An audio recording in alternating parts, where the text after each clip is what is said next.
Assalamualaikum warahmatullahi wabarakatuh. Kali ini saya akan membawakan sebuah cerita yang berjudul Korban Gadis Angkringan. Sebelum cerita ini dimulai, jangan lupa untuk like, komen, subscribe channel ini, dan aktifkan lonceng notifikasinya agar kalian tidak ketinggalan cerita-cerita terbaru dari kami. Tanpa basa-basi dan tidak usah berlama-lama lagi, langsung saja kita masuk ke ceritanya.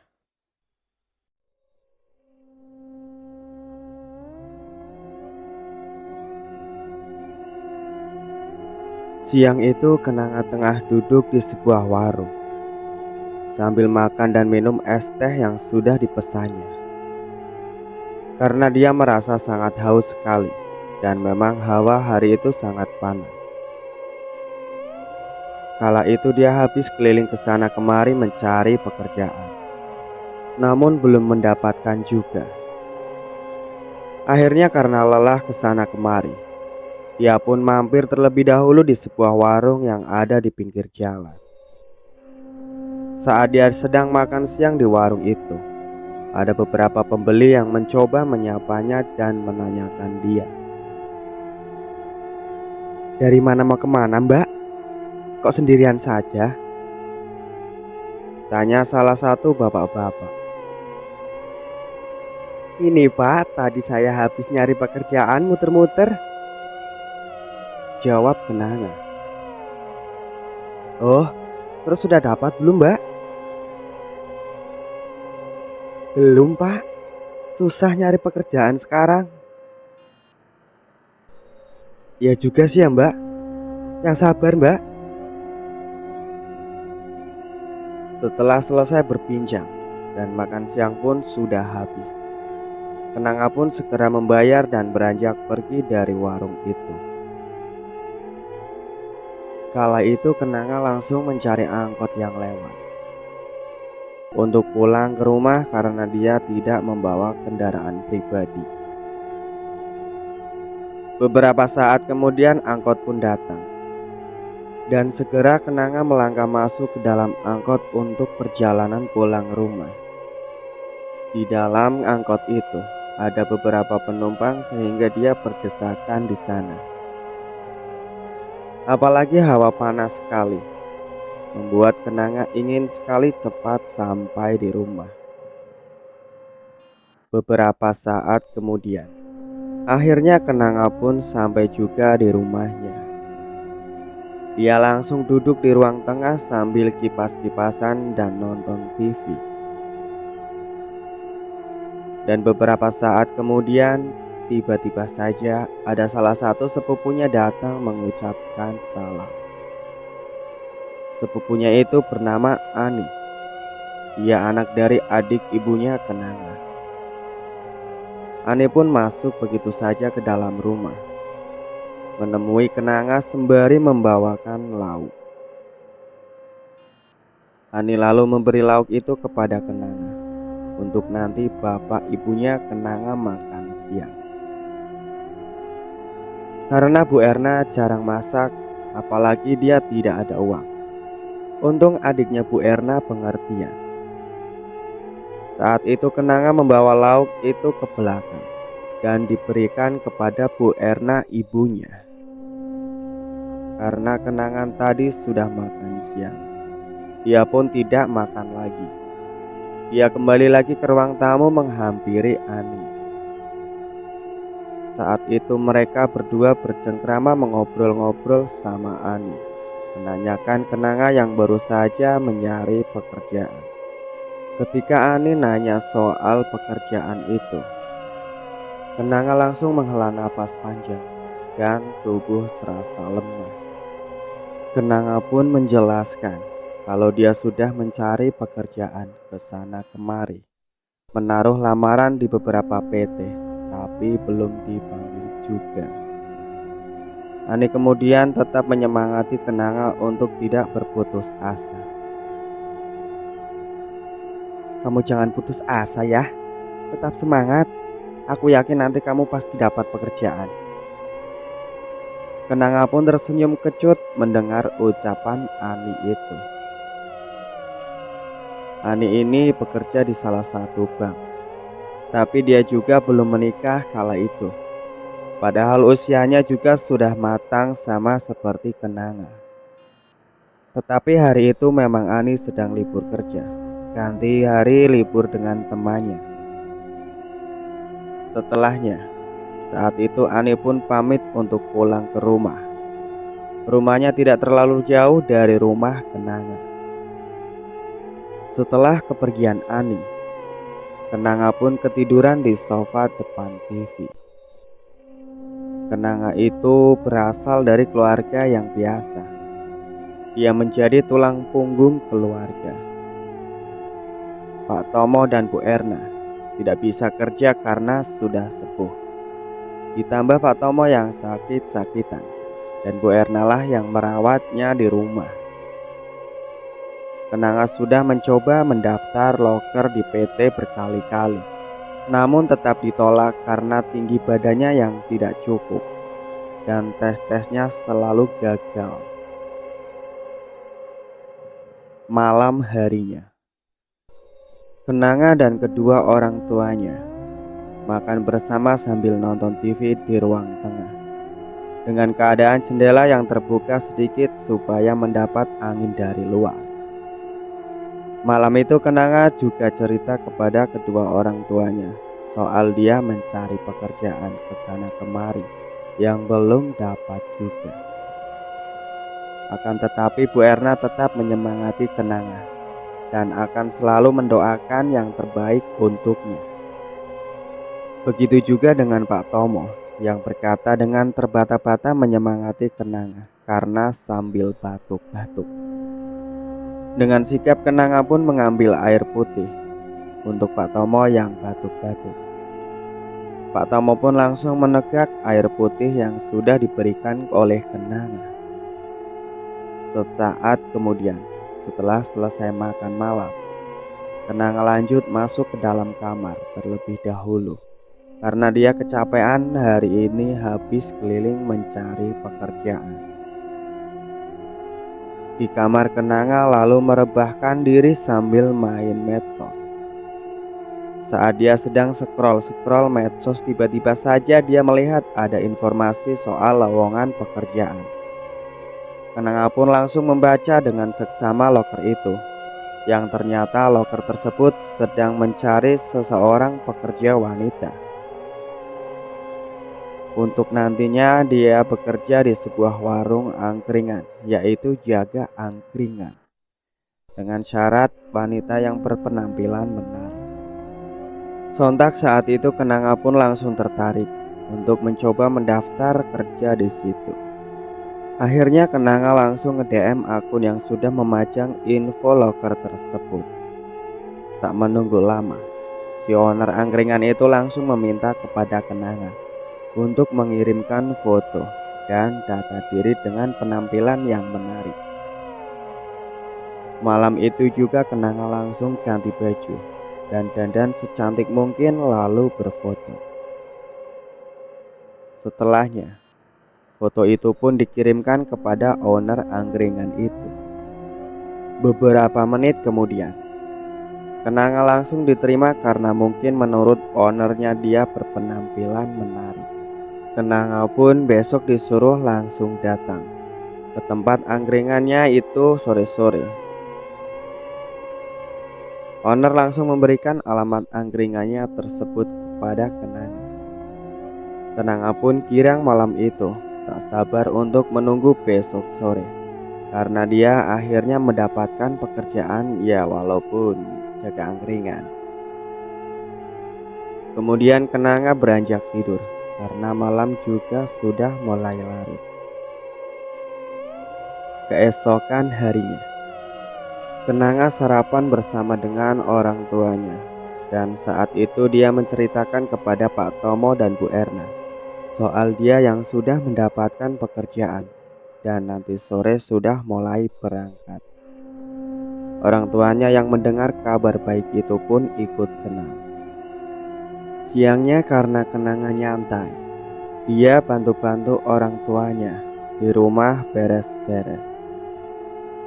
Sore harinya pun tiba. Kenanga segera mandi dan berdandan secantik serta berpenampilan yang menarik mungkin.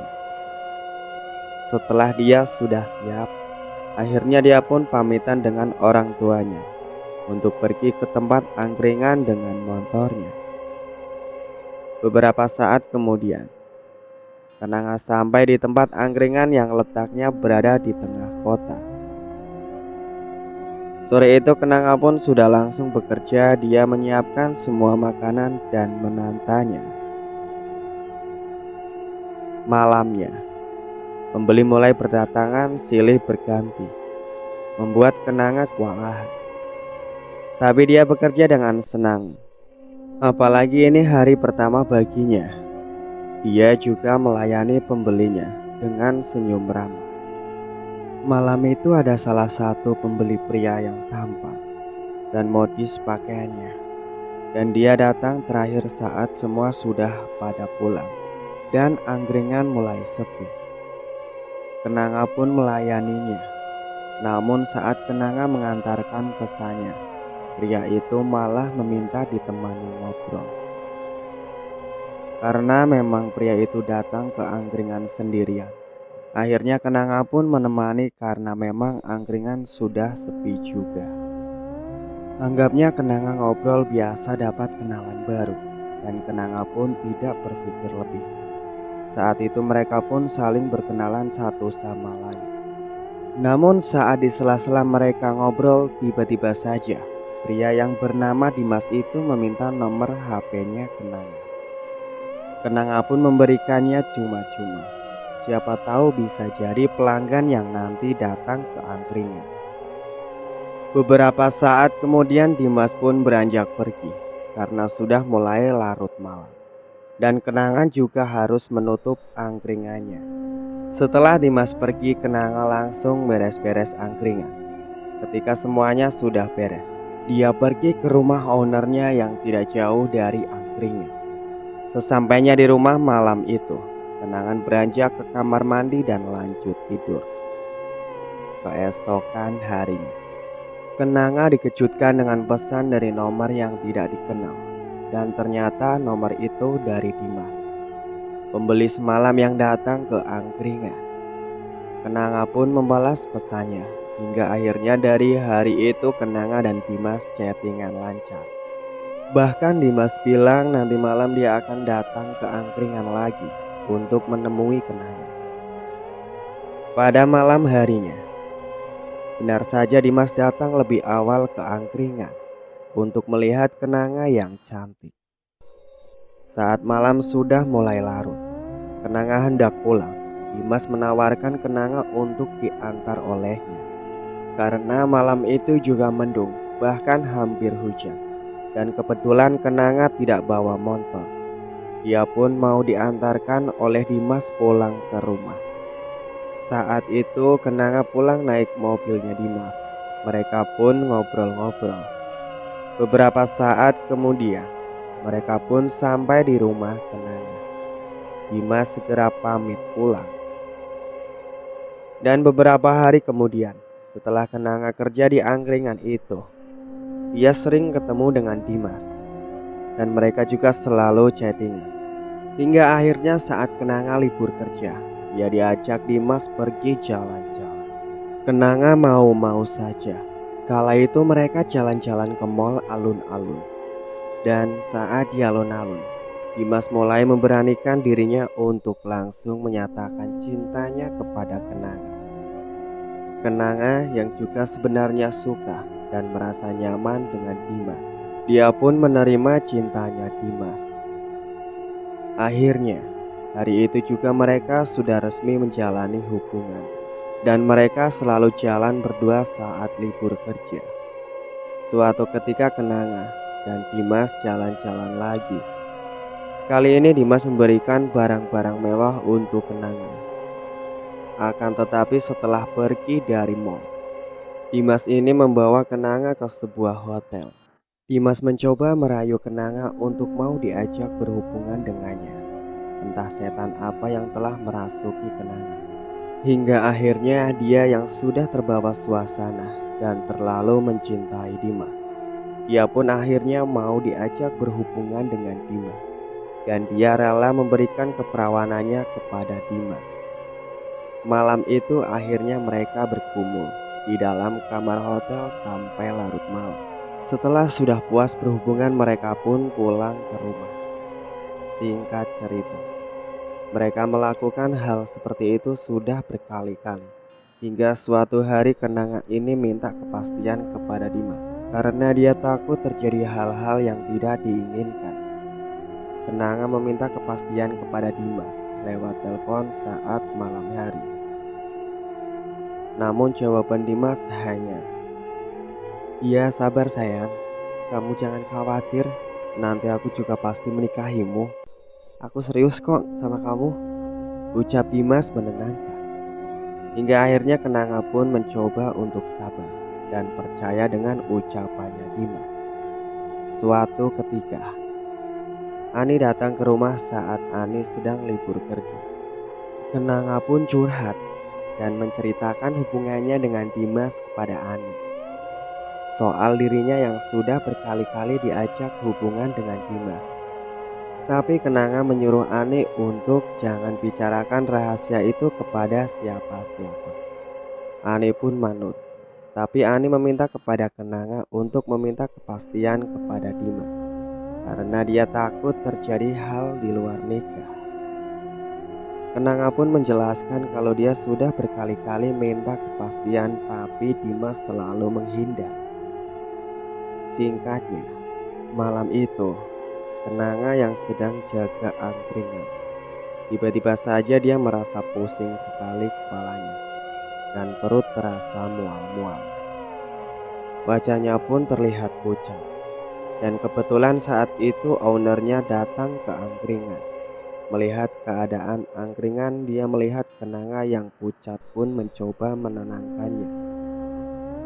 Hingga akhirnya Kenanga pun disuruh istirahat pulang saja. Kenanga pulang naik motor sendiri. Perjalanan yang cukup jauh karena memang angkringannya ada di kota.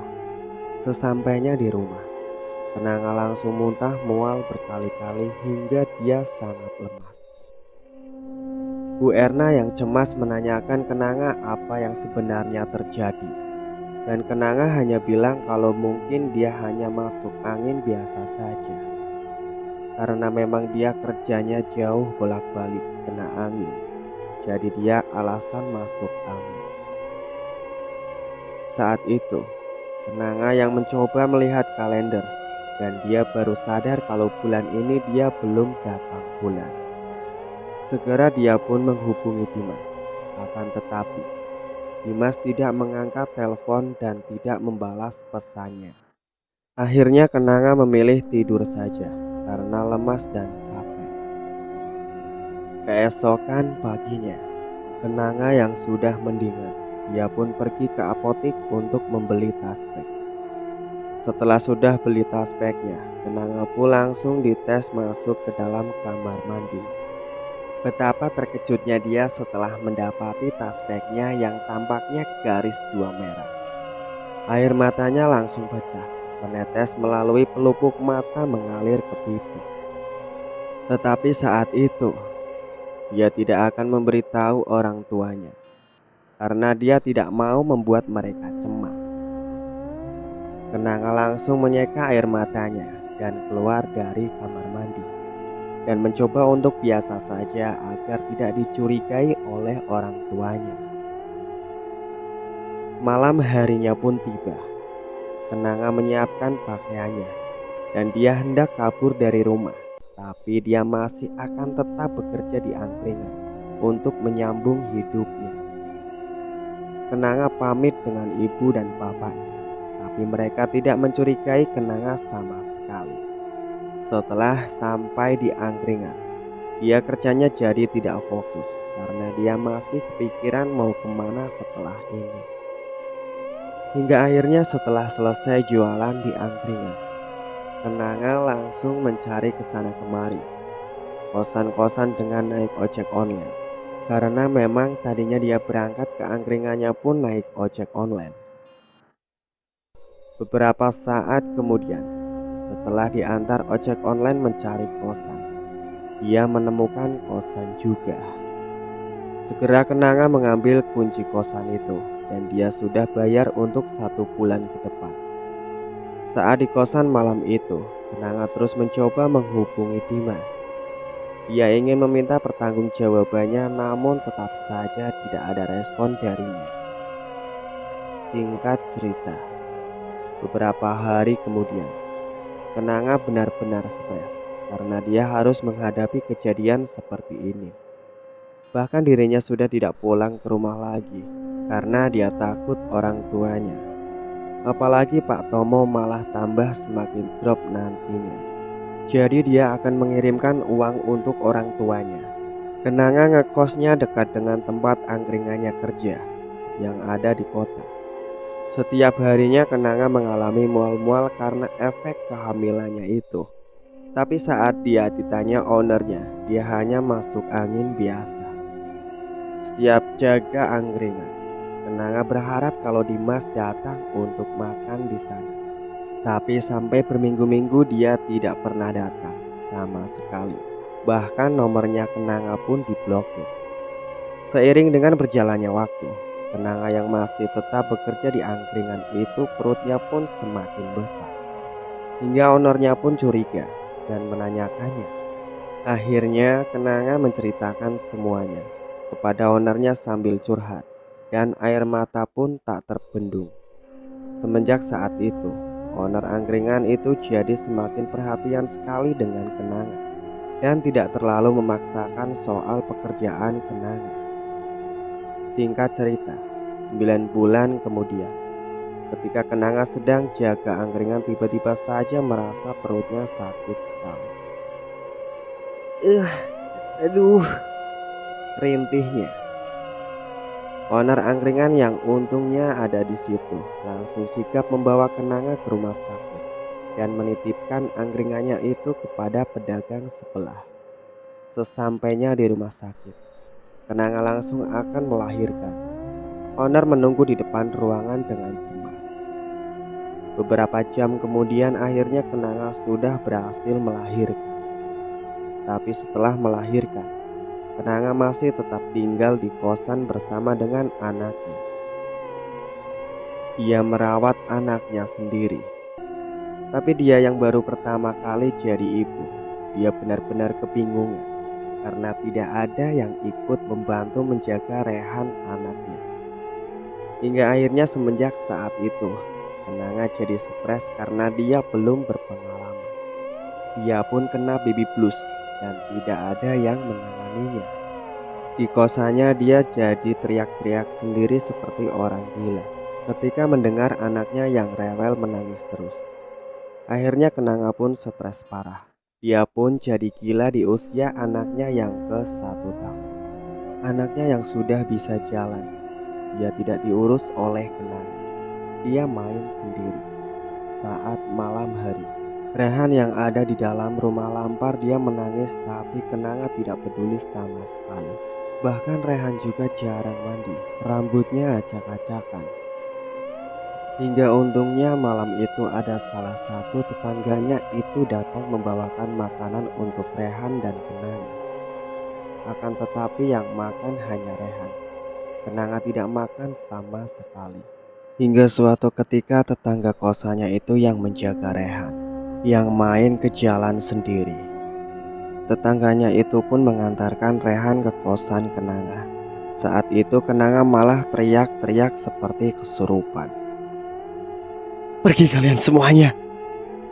Seketika Kenanga membalikkan wajahnya menoleh ke arah tetangganya itu.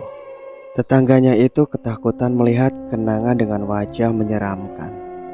Sesaat kemudian, Rehan diseret oleh Kenanga dengan kuat. "Sini, Mbak Kenanga, jangan Mbak, kasihan Rehan masih kecil. Mau diapain Mbak Rehan?" Saat itu Kenanga membawa Rehan ke dapur. Dan kala itu tetangganya mengikuti karena takut terjadi apa-apa. Betapa terkejutnya tetangganya itu melihat Kenanga mengambil sebuah pisau. Segera tetangganya itu langsung tarik meminta tolong kepada warga sekitar. Beberapa saat kemudian, akhirnya para warga pun berdatangan untuk membantu. Setelahnya, para warga langsung memegangi kenanga dan ada juga yang mengambil Rehan. Saat itu Rehan terus menangis karena dia ketakutan. Pisau pun akhirnya dilempar oleh warga. "Lepas! Pergi kalian semua! Bapak-bapak, ibu-ibu, sebaiknya kita bawa Mbak Kenanga ke RSJ saja." "Tapi ini Rehan anaknya gimana, Pak? Nanti sama siapa? Kita kan gak tahu keluarganya Kenanga juga." "Sudah, nanti biar Rehan dibawa ke panti sosial saja, biar diasuh di sana." Akhirnya seusai setuju, Kenanga pun dibawa ke RSJ agar tidak merasakan warga sekitar. Dan Rehan pun dibawa ke panti sosial. Saat itu owner angkringan pun turut prihatin dengan keadaan Kenanga dan anaknya itu, karena semenjak punya anak, Kenanga sudah tidak kerja di angkringan lagi. Singkat cerita, suatu ketika Ani mencari keberadaannya Kenanga ke kota tempat Kenanga kerja. Dia pun akhirnya mendatangi angkringan tempat dulu Kenanga kerja, karena Kenanga pernah bercerita sama Ani. Saat itu Ani langsung menanyakan keberadaan owner angkringan itu, dan si owner menjelaskan secara detailnya kepada Ani kalau Kenanga sudah gila dan dibawa ke RSJ, sementara anaknya tidak ada yang menjaganya. Akhirnya dibawa ke panti swasta. Ani yang mendengar itu benar-benar kaget dan prihatin, tidak menyangka dengan apa yang sudah terjadi dengan Kenanga dan anaknya. Setelah mendapatkan informasi itu, Ani pun segera pergi dan malam itu dia mencari hotel untuk tidur menginap malam itu. Karena besok dia akan pergi mencari keberadaan Kenanga di RSJ dan anaknya yang di panti swasta. Akhirnya esok pagi pun tiba. Ani pergi menghampiri ke RSJ untuk mengecek keberadaan Kenanga, dan dia juga pergi ke panti swasta menjenguk Rehan. Karena dia tidak tega melihat Rehan diasuh di panti swasta itu, akhirnya Ani membawa Rehan pulang ke rumah orang tuanya Kenanga. Saat sudah pulang kampung dan membawa Rehan, Pak Tomo dan Ibu Erna kaget. Bahkan setelah mendengar cerita soal Kenanga, mereka langsung menangis sedih, tidak menyangka dengan yang dialami Kenanga. Semenjak saat itu akhirnya Anilah yang merawat Rehan. Di rumah kadang juga dia dibawa ke orang tuanya Kenanga, karena Bu Erna tidak sanggup jika harus merawat Rehan, apalagi sambil merawat Pak Tomo. Ani pun dengan senang hati merawat anaknya Kenanga. Namun kala dia berangkat kerja, biasanya Rehan dititipkan sama Bu Erna. Keadaan Kenanga di dalam RSJ semakin memburuk. Dia selalu teriak-teriak sendiri dan memanggil-manggil nama Dimas. "Dimas, Dimas, bangsat kau!" teriaknya sambil ketawa. Rambutnya acak-acakan, wajahnya kusam, tubuhnya semakin kurus sekali. Bahkan di RSJ Kenanga selalu berkelahi dengan para pasien gila yang lainnya. Mereka saling jambak-menjambak, bahkan pukul-pukulan dan teriak-teriak sampai Kenanga babak belur. Pak Tomo dan Bu Erna selalu kepikiran soal Kenanga di RSJ, tapi mereka tidak mungkin untuk menjenguk ke sana. Karena kebetulan Pak Tomo sudah sembuh, Bu Erna dan Pak Tomo pun berniat akan mengambil Rehan dari Ani, karena mereka tidak mau merepotkan Ani. Malam itu Pak Tomo dan Bu Erna yang sedang berkumpul di ruang tengah sambil ngobrol mengenai cucunya itu. "Pak, besok kita ambil Rehan saja ya. Bapak kan sudah mendingan." "Iya Bu, kasihan Ani juga kalau dia harus merawat Rehan terus," ucap Pak Tomo. Sesaat itu mereka berdua pun kepikiran soal Kenanga yang ada di dalam RSJ. Merasa cemas dan ingin tahu keadaan anak satu-satunya. Hingga akhirnya Bu Erna mengajak Pak Tomo untuk menjenguk Kenanga ke kota. Tapi entah kapan Bu Erna ingin melihat keadaannya Kenanga seperti apa di sana. Karena malam sudah mulai larut, mereka berdua pun beranjak pergi di kamar untuk tidur. Keesokan paginya, Bu Erna dan Pak Tomo sarapan terlebih dahulu sebelum pergi ke rumahnya Ani. Setelah beberapa saat selesai sarapan, mereka berdua pun beranjak menuju ke rumahnya Ani. Sesampainya di rumah Ani, Bu Erna bicara baik-baik kalau dia akan membawa Rehan dan akan merawatnya karena Pak Tomo sudah membaik. Ani pun senang dan tidak keberatan, tapi dia bilang tetap akan membantu untuk biaya kehidupannya Rehan. An, maaf nih sebelumnya. Ini loh Bude kesini itu mau bawa Rehan pulang. Rehan mau Bude sama Pak dirawat biar kamu gak kecapean dan gak merepotkan kamu, ucap Pak Erna. Sebenarnya sih aku gak kerepotan Bude, malah senang sekali. Tapi kalau memang itu mau Bude dan Pak De, aku tidak bisa apa-apa. Lagian Rehan kan cucunya Bude sama Pak De. Udah nanti Bude sama Pak De tenang. Masalah biaya biar aku yang membiayai buat Rehan. Bu Erna dan Pak Tomo pun terharu mendengarnya. Mereka juga tidak melarang Ani untuk ketemu dengan Rehan. Bu Erna mengizinkan kapan saja Ani datang ke rumah. Akhirnya saat itu, Rehan dibawa pulang ke rumah orang tuanya Kenanga. Sesampainya di rumahnya, Bu Erna dan Pak Tomo pun mainan bersama dengan Rehan dan bercanda satu sama lain. Setelahnya Bu Erna beranjak ke dapur untuk memasak makanan siang nanti. Sedangkan Pak Tomo masih main dengan Rehan di teras rumah. Saat sedang main dengan Rehan, tiba-tiba saja Pak Tomo batuk lagi, sehingga membuat Rehan panik dan memanggil neneknya. "Nek, nenek!" teriak Rehan. Segera Bu Erna mendengar teriakan Rehan langsung menghampiri ke depan. "Ada apa nak?" "Itu Nek, kakek batuk-batuk." Bu Erna pun langsung ke dapur untuk mengambilkan air putih untuk Pak Tomo. Setelah minum air putih, Pak Tomo disuruh Bu Erna untuk istirahat saja, dan Rehan mainan di dalam rumah saja. Mereka pun mendengarkan ucapan Bu Erna. Beberapa saat kemudian, Bu Erna sudah selesai memasaknya. Dia langsung mengajak Pak Tomo dan Rehan untuk makan siang. Bu Erna dan Pak Tomo melihat Rehan yang sedang makan dengan lahap, merasa iba karena anak sekecil dia dan tidak berdosa harus mengalami takdir yang seperti ini. Untungnya Rehan anaknya anteng manutan. Malam harinya, Bu Erna, Pak Tomo, dan Rehan berkumpul bersama di ruang tengah dan mereka main bersama. Hingga akhirnya malam mulai larut, mereka pun langsung kembali ke kamar. Saat sudah tidur, Bu Erna tiba-tiba saja bermimpi. Malam itu Erna bermimpi didatangi Kenanga. Saat itu Kenanga datang ke rumah dan dia memohon maaf kepada Ibu Erna dan Pak Tomo karena selama ini dia tidak jujur kepada orang tuanya. Bu Erna pun menangis serta Pak Tomo karena di dalam mimpi itu ada Pak Tomo juga.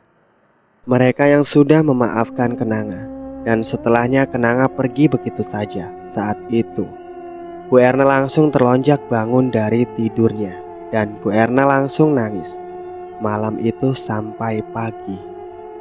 Hingga pagi harinya, Bu Erna matanya sembab karena menangisi Kenanga.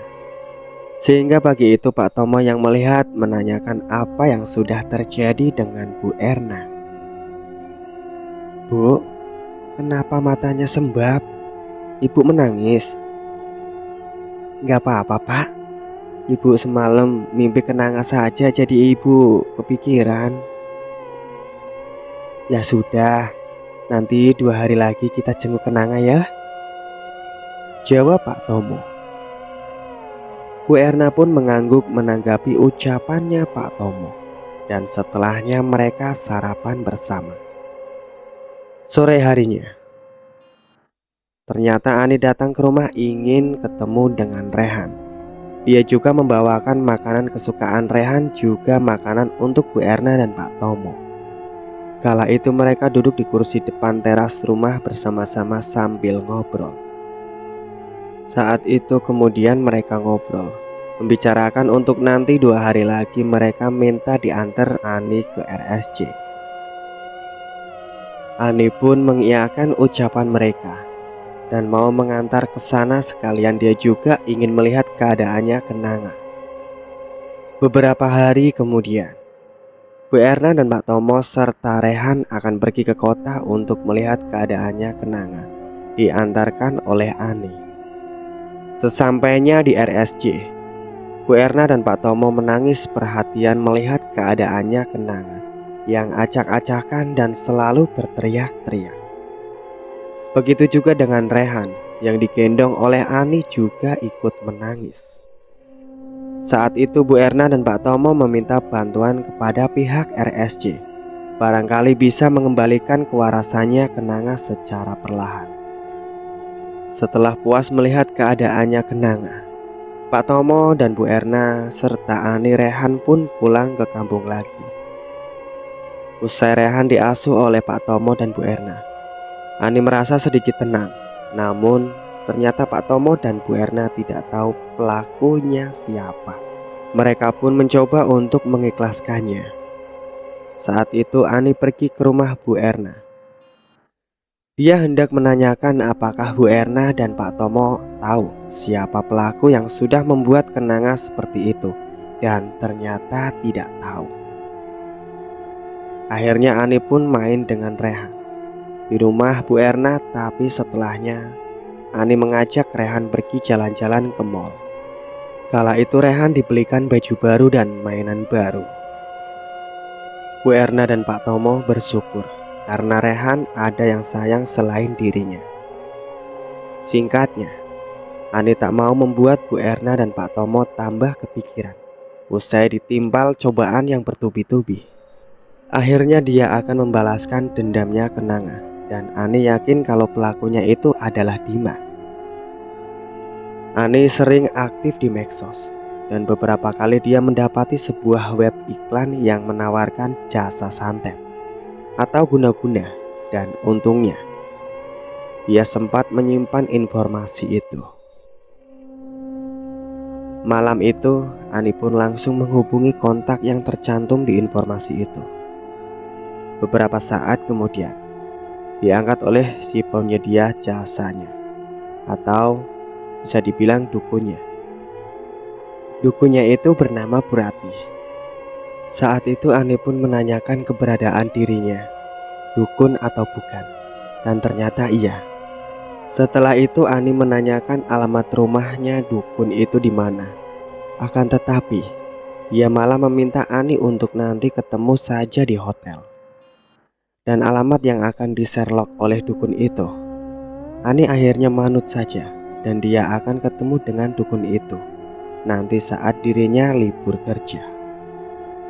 Setelah sambungan teleponnya terputus, Ani melamun memikirkan soal nanti dia yang akan membalaskan dendam Kenanga itu. Hingga akhirnya Ani pun ketiduran dengan sendirinya setelah melamun. Singkatnya, hari untuk ketemu dengan dukun itu pun tiba. Ani pun mengendarai motornya menuju ke lokasi yang sudah dikirimkan oleh Burati. Beberapa saat kemudian, dia pun akhirnya sampai di depan hotel. Dia belum masuk sehingga dia menghubungi Burati. Setelahnya Burati menyuruh Ani untuk masuk saja ke dalam kamar hotel nomor 5. Segera Ani pun beranjak masuk ke sana. Saat dirinya berjalan masuk melewati lorong, dia merinding entah kenapa. Mungkin efek dari bangunan hotelnya yang kuno dan jarang berpenghuni. Ani ketemu dengan Burati di sebuah hotel. Sesaat kemudian Ani sampai di kamar nomor 5, dan dia langsung mengetuk pintunya terlebih dahulu. "Permisi." Suara pintu dibuka. Ternyata Burati ini adalah seorang ibu-ibu yang usianya sekitar 50 tahunan. Dia berpakaian kasual selayaknya orang biasa. Jadi siapapun tidak bakal mengira kalau dia itu adalah seorang dukun. Katanya memang begitulah dirinya saat buka jasa di perkotaan. Setelahnya Ani pun dipersilahkan masuk ke dalam dan mereka duduk di kursi yang ada di kamar itu. Di sana Ani menuturkan semuanya kepada Bu Ratih tentang dia yang akan membalaskan dendamnya kenanga kepada Dimas. "Sekarang jelaskan apa maksudmu?" tanya Bu Ratih. "Saya ingin membalaskan dendam sepupu saya, Bu. Pelakunya itu sudah menghamili sepupu saya dan meninggalkan begitu saja sampai anaknya lahir. Dan sekarang sepupu saya ada di rumah sakit jiwa, terkena gangguan jiwa alias gila, Bu," jelas Ani. Bu Ratih pun mendengarkan penjelasan Ani sambil mangguk-mangguk paham. "Jadi bisa kan, Bu, bantu saya menyantet pelaku itu?" "Iya, tentu saja bisa. Itu hal yang sangat mudah." Setelah mendengarkan semua penjelasan Ani, Bu Ratih pun bersedia. Bu Ratih butuh foto target dan kembang 7 rupa serta darah ayam. Tapi untuk darah ayamnya nanti akan dihandle oleh Bu Ratih. Lainnya Ani sendiri yang cari. "Tapi ada beberapa syarat yang harus kamu siapkan dulu." "Apa syaratnya, Bu?" "Kamu siapkan foto targetnya dulu serta kembang 7 rupa, sesajen juga. Soal darah ayam biar saya yang sediakan." "Baik, Bu."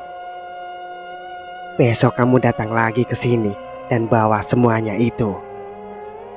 Ani diminta besok ketemu lagi di sini dan membawa semua persyaratannya. Untungnya hotel itu sepi penghuni dan bangunan bermotif Belanda. Akhirnya Ani pulang. Namun sebelum pulang ke rumah dia mampir ke pasar terlebih dahulu untuk membeli syarat yang besok harus dibawa, yaitu kembang 7 rupa dan beberapa sajen. Setelah dia selesai membeli semua syaratnya itu, Ani baru pulang ke rumah. Sesampainya di rumah dia menyiapkan semua yang dia beli itu di dalam kamar karena takut ketahuan orang tuanya. Setelahnya dia merebahkan diri dan scroll-scroll sosmed untuk mencari akun sosial medianya Dimas, karena dia harus mengambil fotonya untuk nanti dicetak. Beberapa menit dia scroll-scroll akhirnya menemukan juga akun Dimas. Dan segera Ani pun langsung bergegas pergi untuk mencetak fotonya. Keesokan harinya Ani masih tetap berangkat kerja karena dia akan menemui Bu Ratih sore harinya setelah dia pulang kerja. Sore harinya setelah dia pulang kerja, Ani ketemu Bu Ratih lagi dan membawa semua persyaratan yang sudah dia minta. Dia langsung menemui Bu Ratih di kamar yang kemarin. Saat itu Ani memberikan semua syarat kepada Bu Ratih. Di dalam kamar itu ternyata sudah ditata Bu Ratih untuk ritual. Bahkan sudah ada darah ayam hitam juga.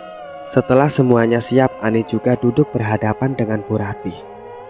Ritual pun dilakukan di dalam kamar dan Bu Ratih mulai membacakan mantra pada sebuah foto yang sudah diberikan oleh Ani, yaitu foto Dimas yang dia dapat di sosial media. Setelahnya foto itu dibuat pocong dan diikat dengan boneka santet. Foto itu kemudian dibaluri darah ayam yang sudah disiapkan.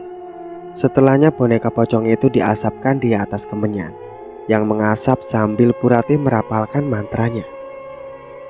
"Gemeblek geblak ing lemah tumindak jeruji, ing saswara loro guna aja tangi, jenenge sirah lumpuh yen tangi, loro yen loro geblako, yen geblak mati yo."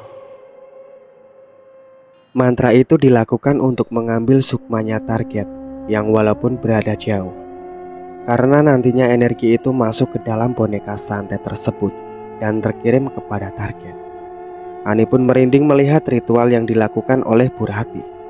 Apalagi dia berada di dalam hotel bangunan kuno. Beberapa saat setelahnya, Ani diminta untuk menguburkan buhul itu dimanapun. Lebih ampuhnya biasanya di kuburan. "Kuburkan buhul itu di kuburan biasanya lebih ampuh, karena biasanya cara kerja santet melalui tanah," ucapnya. Ani pun menanggapi dengan menganggukkan kepalanya, paham dengan ucapan Bu Ratih.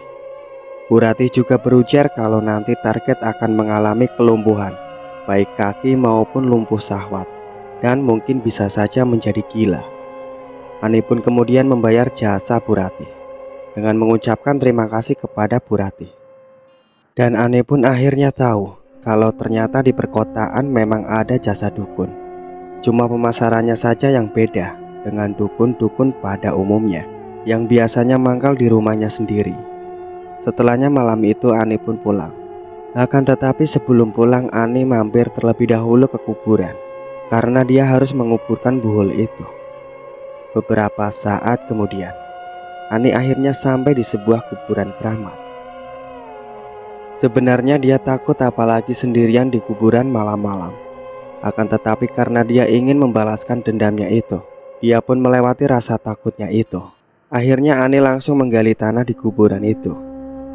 Saat itu di dalam kuburan tiba-tiba saja Ani merinding karena mendengar suara burung hantu dan juga kelelawar. Ani benar-benar gemetaran tapi dia mencoba tidak takut. Beberapa saat kemudian akhirnya pun sudah selesai menguburkan buul itu.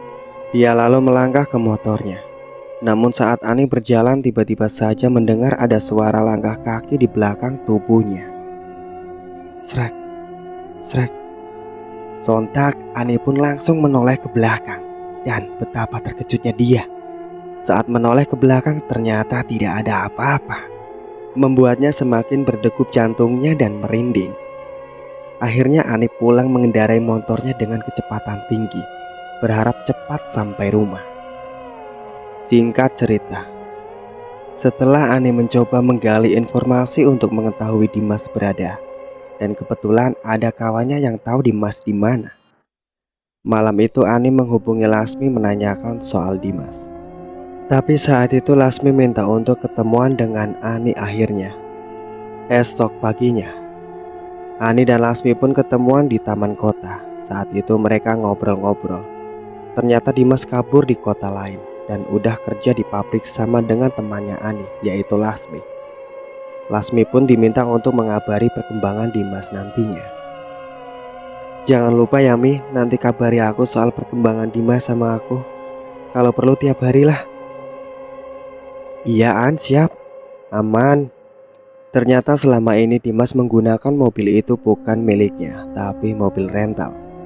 Dan ternyata Dimas itu hanyalah orang biasa. Selama ini dia kerjanya di pabrik jadi buruh. Tapi waktu itu Dimas mengaku kepada Kenanga kalau dia orang kaya dan punya banyak mobil. Makanya gonta-ganti mobil. Setelahnya Ani kembali pulang kampung lagi dan menemui Pak Tomo dan Bu Erna. Ani yang sudah menganggap Kenanga seperti saudara kandungnya sendiri, akhirnya ia dengan ikhlas mau membantu dana untuk keperluan Rehan. Dan Pak Tomo serta Bu Erna pun berucap syukur kalau itu. Ani meminta kepada Pak Erna dan Pak Tomo untuk bersabar.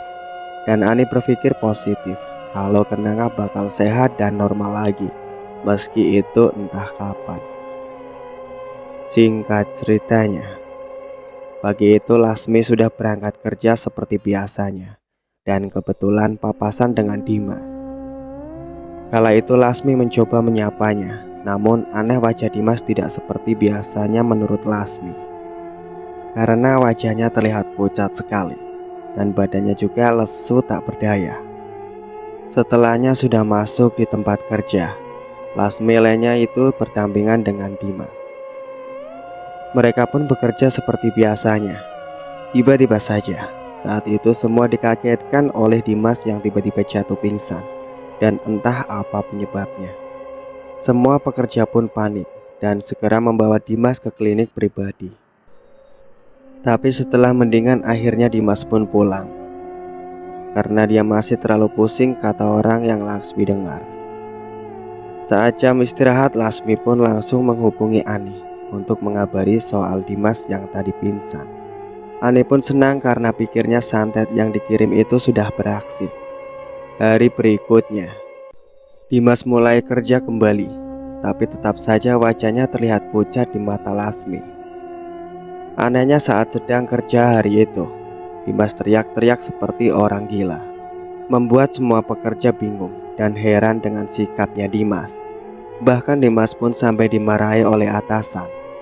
Tapi Dimas biasa saja walau dimarahi atasan, karena dia seperti merasa tidak bersalah. Semenjak dia teriak-teriak sendiri, teman-teman kerjanya jadi pada menjauhinya, karena takut apalagi tiba-tiba Dimas tubuhnya yang bau busuk. Suatu hari, Dimas di pabrik jalannya susah, seperti merasa sakit. Semua karyawan pun terkejut kepadanya. Beberapa kali Dimas juga pingsan di pabrik, tapi entah apa sebabnya dan sering teriak. Hari itu Lasmi melihat Dimas yang kerjanya tidak fokus, karena Dimas terlihat melamun terus-menerus. Beberapa saat kemudian, Dimas teriak dan tatapannya kosong, tapi tajam sekali saat melihat orang lain. Ah! Semua pun takut kepada Dimas. Saat itu Dimas mengacak-acak semua kerjaan di pabrik. Dan ternyata Dimas sedang kerasukan. Semua benar-benar ketakutan, bahkan atasan pun takut. Akhirnya dipanggillah satpam untuk membawa Dimas keluar dari pabrik. Tapi satpam itu sebenarnya tidak kuat dengan bau busuk tubuhnya Dimas. Tapi anehnya kata satpam yang cerita sama Lasmi, kalau sesampainya di rumah Dimas normal tidak teriak-teriak lagi. Esok paginya Dimas masih tetap berangkat kerja lagi. Akan tetapi hari itu Dimas akhirnya dipanggil ke kantor. Ternyata Dimas saat itu dipecat dan tidak bekerja lagi di pabrik itu, karena atasan tidak mau terjadi hal-hal seperti itu lagi. Apalagi sudah berhari-hari Dimas mengalami hal seperti itu. Tidak lupa Lasmi langsung mengabari perkembangannya Dimas itu kepada Ani.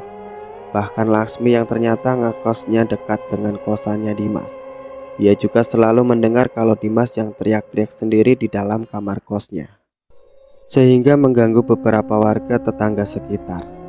Bahkan saat malam hari Lasmi yang begadang karena tidak bisa tidur, dia mendengar Dimas yang ketawa-ketawa sendiri dan ngobrol sendiri.